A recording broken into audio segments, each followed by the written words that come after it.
What's up? It's Stefs on Spotify. It's Rockstar. We've got Daniel from the Grammy Award-winning band Nothing More. Thanks for coming by. Yeah, glad to be here. Thanks for having me, Steph. Dude, of course. So you're not on tour? That doesn't look like a bus right now. Where are you at right now? I'm home. Okay, good. Yeah, In North Carolina, right? North Carolina. I'm in right outside Asheville. How are you? How is everybody? We're getting through it. I looked out really hardcore where I live. Like my house wasn't touched. We're up on a hill. And we had 3 days without power. It's kind of funny. The tour, like our tour, ended at Louder Than Life, and Louder Than Life was almost canceled because of the hurricane that caused all the devastation here, which is just like mind blowing that hurricane was that gigantic. But yeah, Yeah. I got into town, and literally the next day I was out with chainsaws with my wife and her boss, just trying to help, free the neighborhoods from fallen trees. And yeah, there lots of devastation around here. But if there's any group of people I've ever met that are going to be able to pull it back together, it's these North Carolinians. They're pretty robust. So, um, Yeah. the art district kind of downtown, it's right on the river. It got trashed pretty good. We've been down there volunteering some, and there's just, unfortunately, it's like the artists kind of got hit the hardest here. Like that whole section is just a bunch of glass blowers and potters and welders and people like that, and it's like, damn, so Dang. sad. Well, it's nice of you to help out, and hopefully they can rebuild here pretty soon and get things back on track. And that was wild that a festival not even in the same state had to cancel an entire day. I know people were upset, but Danny made the right call. I mean, it was such a safety issue, the high winds and how insane everything was. But I'm glad the weather's pretty chill right now. You know what I mean? You guys did Aftershock after Louder Than Life. So you kind of got off tour, had a little break, and then a week later we're like, just kidding, we're gonna go to Sacramento. Yeah, pretty much. So yeah, I came home to just like my home being destroyed, devastated, and then yeah, but 13 days later I was back on an airplane to hit the road for 2 weeks again with Yeah. Aftershock and Godsmack. So um Rockstar life, it happens. Did your wife get to at least like leave and come to California too?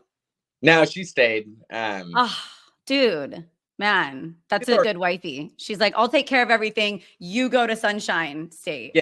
Yeah, yeah. You go live a posh lifestyle. I'll tend to the chickens and the devastation. So Dang. Well, but speaking of Sacramento, because I was just reading and I didn't know this. I'm based out of Sacramento, and so okay. Aftershock is like our Super Bowl of the year here.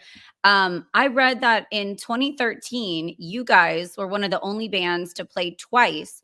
You had a day, and then the next day, a band couldn't perform, and you guys filled in for that band. And it was kind of, what was the band that was supposed to play, and whose call was it to get you guys on the bill for a second day? Yeah, so I think it was Air Supply, if I remember right. And yeah, kind of funny. So we showed up to that festival unsigned. Um, we this guy Clay Bush that worked with Danny at the time was kind of hot on us, and we drove all the way out from San Antonio to Sacramento basically to play that festival. And That's really cool. yeah, and literally, like, our van was overheating the whole way across the desert, and it pulled into the parking lot of Aftershock and just dumped the water pump out of it. And so, yeah, so it's like, okay, Dedication. yeah, we definitely are supposed to be here if we made it. So, Yeah. yeah, so we played that first set, and Danny came and checked it out. We were the first band on the first day on the smallest stage, just like opening up the whole thing. And yeah, we talked to him after, and he's all pumped. The rest of the guys went and did interviews. I was under the van, changing that water pump out. And yeah, Rockstar stuff. you do what you got to do. But yeah, Yeah. Dan interrupted one of the interviews with Johnny and was like, "Hey, you guys are playing the next day, main stage, 3:45." Yeah, like we're just like, "Oh shit!" Like sick. So yeah, so we're all pumped. But after we played that second day, like again, we were unsigned. We'd kind of been scouted at one point by Red Bull Records, but they passed on us because we were too normal, according to them. And What? Okay. I know they're just Mistakes made. they have unlimited money. I think they're just looking for the weirdest bands out there. But Yeah. yeah. So after that, though, like it just set kind of the music industry ablaze about us. And, on our drive home, we were getting, got like 3 or 4 just kind of record deal proposals that we were thumbing through. And it was like, wow, like it all changed like on that one day. We'd just been grinding in the underground for, 8 or 9 years at that point. And to just finally kind of have that break and that ray of sunshine at Aftershock was just incredible. So So that's really neat that like our hometown festival kind of helped catapult the talent that you guys already had. Were you driving back in the shitty van and you're like, we're going to be flying next time, guys. We're getting on a yeah, flight. pretty much. So yeah. That's cool. That's neat. So, dude, I'm obsessed. We've definitely been playing the Angel song a bunch over and over. It's so catchy. It's such a great radio hit. How did you guys get together to collab with David? How did that happen? Yeah, so that was one we pretty much had the song completed, and we were kind of we'd run into Disturbed the year prior at doing the festival circuit in Europe. We played played a show with them in Switzerland. It wasn't a small show, it was actually a small festival, but big show. Ran it, and we hadn't talked to any of the Disturbed guys in a couple years. We did a tour with them, I think it was like 2016, us and Chevelle and Disturbed. So we broke bread with them before, but yeah, that summer we ran across Disturbed, played a couple shows with them, and I Prevail was also on that same bill and doing the same festival circuit. So that was the first time really getting to hang out with them. But yeah, so it really was just kind of like he was fresh on our minds, and it's like, man, David just has that like larger than life, like timeless, epic voice, and Yeah. we felt like it would just fit perfectly on Angel's song. Like Angel's song just kind of has this like warplanes are coming in kind of feeling, and it, felt like he nailed it. So yeah, basically we just asked him and he was stoked to be a part of it. It's really catchy. I like your guys' sound has the blend in radio hit with like a massive edge to it, if that makes sense. It's like, oh, you guys can be pop rock, and then there's this like dark edge to it where it can also, you guys are all over the map. It's hard to put you in one category. And Nice. I super dig that. Yeah. And so, okay, last summer, Carnal came out. That's been awesome. My favorite, was Blame It on the Drugs. I just listened to the whole thing start to finish yesterday. And I was curious, has there been drug issues with the band at all, or were drugs kind of a broader term? No, just kind of a broader term, kind of that it's more of like it's like a grandiose scapegoat, if you will. Like there's always something to blame for not having your shit together, basically. Mm. Drugs or this or that. But yeah, band fortunately hasn't had any serious drug problems as of yet. So Okay, so yeah, there's still time for there's someone to have a drug issue and go to rehab. You got the Dirt, Motley Crue. You guys can write a book like that one day, if you're not nothing more. due, right? That's what I was always told. So it's like, Yeah, yeah. You know what cracks me up? How many of my friends go, man, how wild is backstage? And it's been years in radio. And I'm like, most people have kids and they're bottle feeding kids, or their wives are there and they're taking naps, or, it's not, I think, as crazy as maybe the 80s portrayed it to be on the Sunset Boulevard. yeah, I'm sure. I bet Ah. 90s everything was crazy. Now everything's just organic and clean, and I don't know. People are working. Maybe with cell phones too, though. Like people are more worried about things getting out there because you can record things. I don't know. Oh, I'm sure. I'm sure. Yeah. Yeah. Yeah. So I saw the interview with my buddies at Sultan that you're a dirt bike rider, which is really cool. I used to ride. Are you still riding right now, or? Nice. Not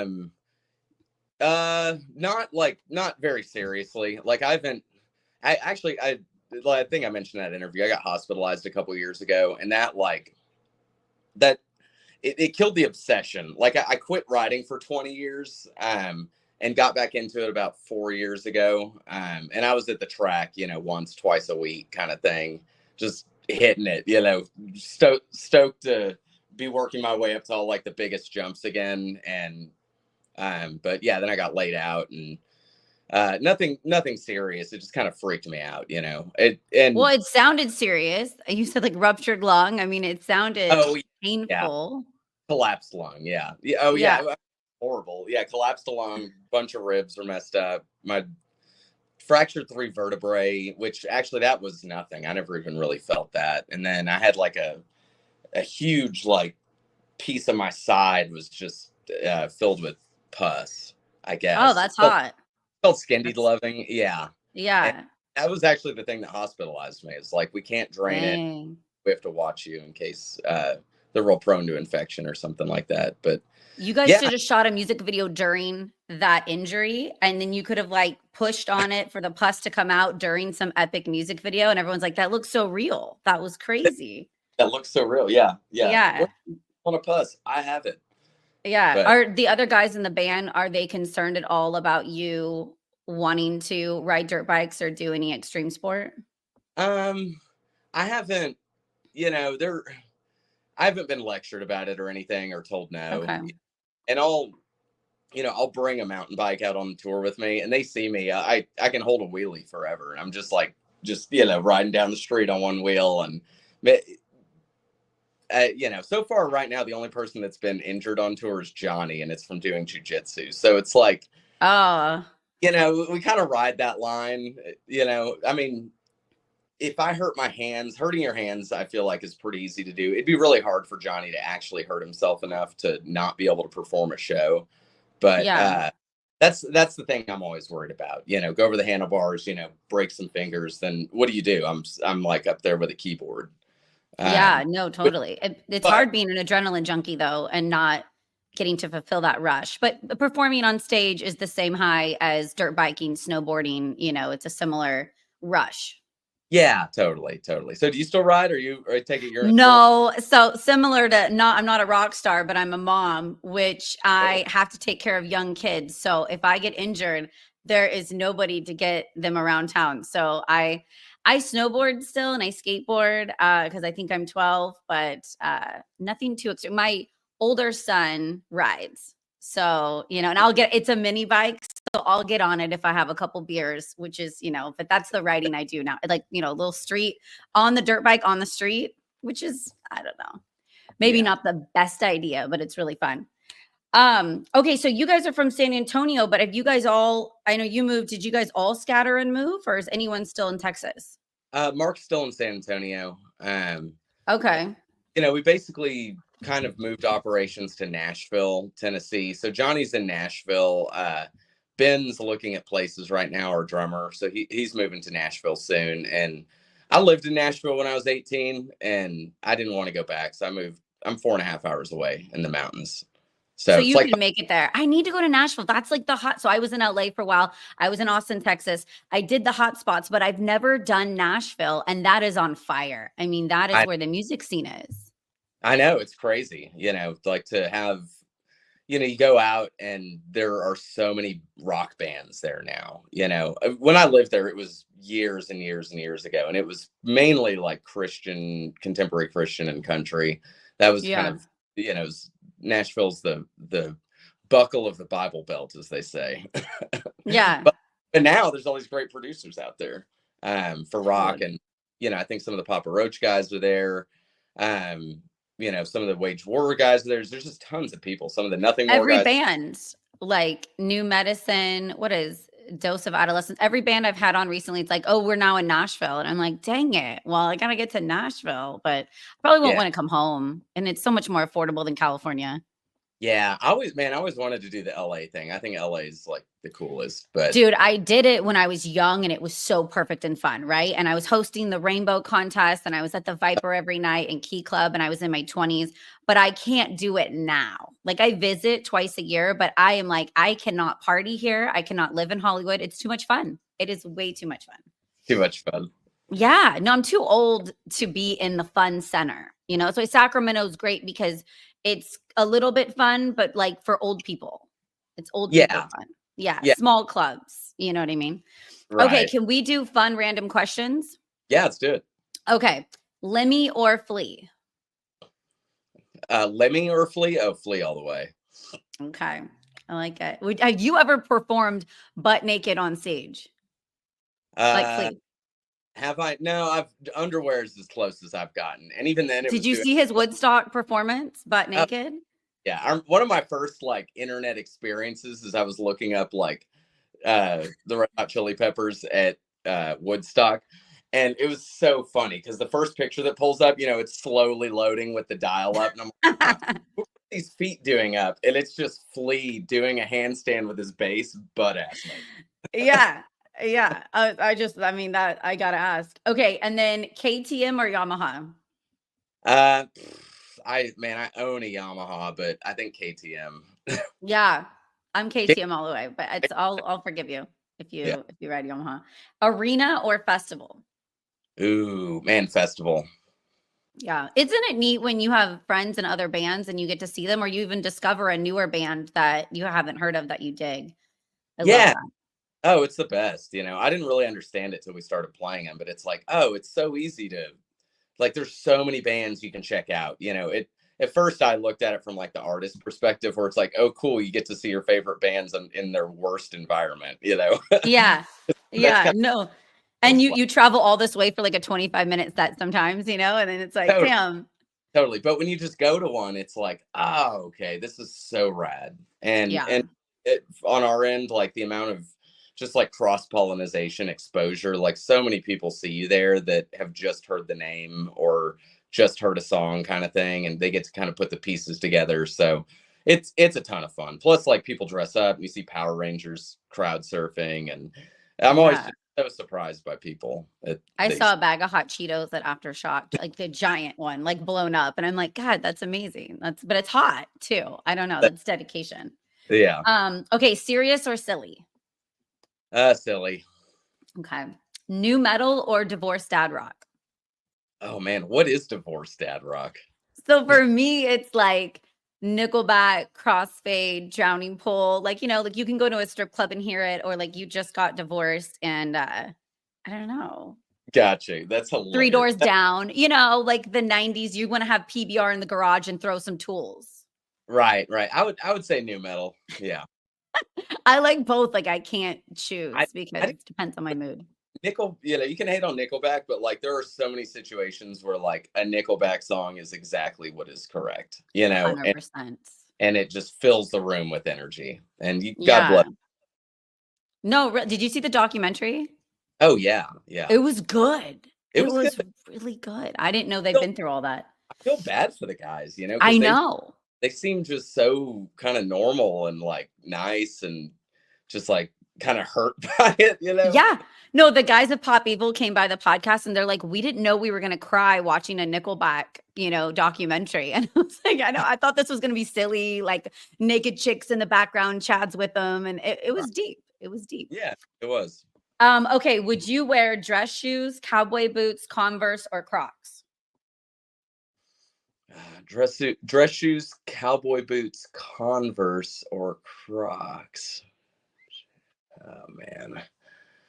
Uh, I mean, probably Converse. Somewhere between Converse and cowboy boots, but Okay. I like boots. Maybe not cowboy boots. I've only owned one pair in my life, but I've owned a lot of boots. Okay. Maybe some boots or Converse. Okay, if you had to pick between Tom Green or Andy Milonakis. Ooh, man, who's Andy Milonakis? He was the short, tiny kid that looked a lot younger than he was, and he went around, same thing, kind of MTV, and did an unscripted, kind of on the street, outlandish show, did some Yeah, songs.